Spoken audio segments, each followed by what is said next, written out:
So as of recording this video, the Ivory Goliathus has approximately 15,000 owners, which is roughly 0.2% of the player base, and that makes it one of the rarest mounts in the game right now. I'm lucky enough to be one of those owners, and a lot of people have been asking me about this one, so here's my no fluff guide on how to get it. So this thing comes from the Glory of the Delver achievement, which just consists of 10 smaller achievements. First we have the War Within Delves tier 8, which is pretty self-explanatory, just finish any delve on tier 8. Next up we have Just Keep Swimming. For this one, you just have to complete either the Sinkhole or Techrathon Abyss on tier 8, without running out of breath. This one's a free one, just go grab like a Dranic water breathing potion or unending breath from a warlock, finish the delve, and you're good to go. But if you die, just make sure to reapply it because death likely cleared whatever water breathing buff you decided to go with. And then we have Brann Development, which just requires you to get your brand to level 25. Now if you've been playing the season and you've been doing delves for a little bit, you probably already have this one, but just in case, one thing to note.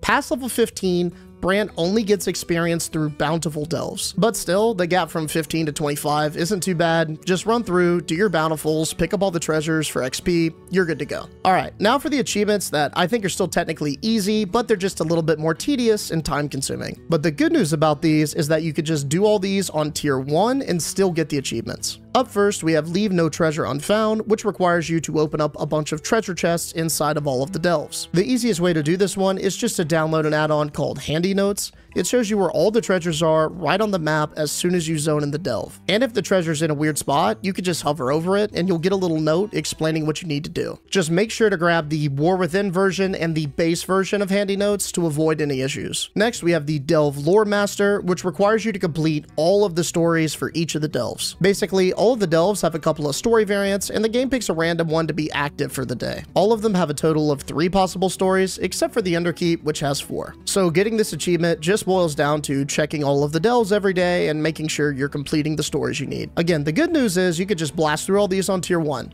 But the bad news is these don't appear to follow a set rotation. When I did this, I totally expected these to just alternate in a sequence, like one after the other, but sadly they appear to be random. Regardless, this one's easy, just take some time. Now moving on to the medium difficulty achievements. These are going to take a little bit more awareness and can be pretty punishing if you mess up, but just take it slow, you'll be fine. For I Take Candle, you have to complete either Craigvall's Rest or the Waterworks on tier 8 or higher without exhausting an enchanted candle or an air totem. Both of these items work the exact same way. So when you pick up, say, the Enchanted Candle, you'll get a stacking buff that decreases as you move. And once it reaches 0, the candle's out. Now the trick here is that if you drop your candle, it doesn't lose stacks. So what you want to do is beeline to the objective, drop your candle so you can move around, then pick it back up and go to the next one once you're finished. Just be mindful of your stacks, how you're moving, when you should refresh your totem or candle, and you should be good to go. Oh, and do this one on Craigvall's Rest. It's way easier. Next up, we have Spider Senses, which requires you to complete a tier 8 Nerubian delve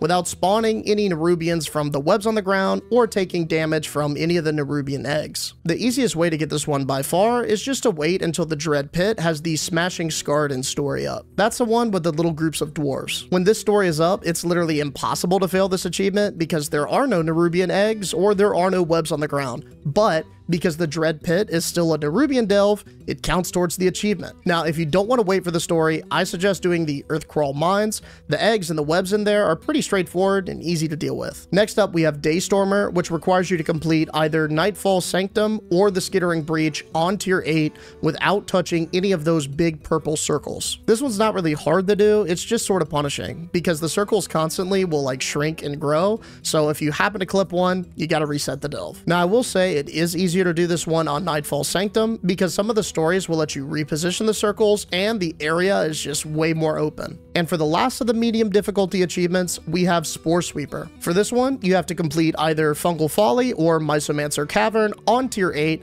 without getting hit by a single exploding spore. Now the spores are neutral, but if you get too close or attack them, they'll start following you. The trick here is just take it slow and kill them at range before they approach you. And if you're melee, spec into some sort of movement or extra slow close, so it's easier to dodge their death explosion. And out of the two, Fungal Folly felt a bit easier for me to do this one on. Now for the final and only real difficult achievement on this list, we have Nemesis. For this one, you have to beat Zekvir on tier question mark, which is tuned around eye level 600. Honestly, the difficulty on this varies wildly depending on your class, and you can definitely outgear it. If you're a tank, you're gonna have a much easier time. Like, I was eye level 590 on a Blood DK, and I was able to one-shot this. But if you're on a squishier class, or you've got a lower item level, you're probably gonna have to sweat a bit more. There are a ton of strategies that work with this though, so I encourage you to play around a bit.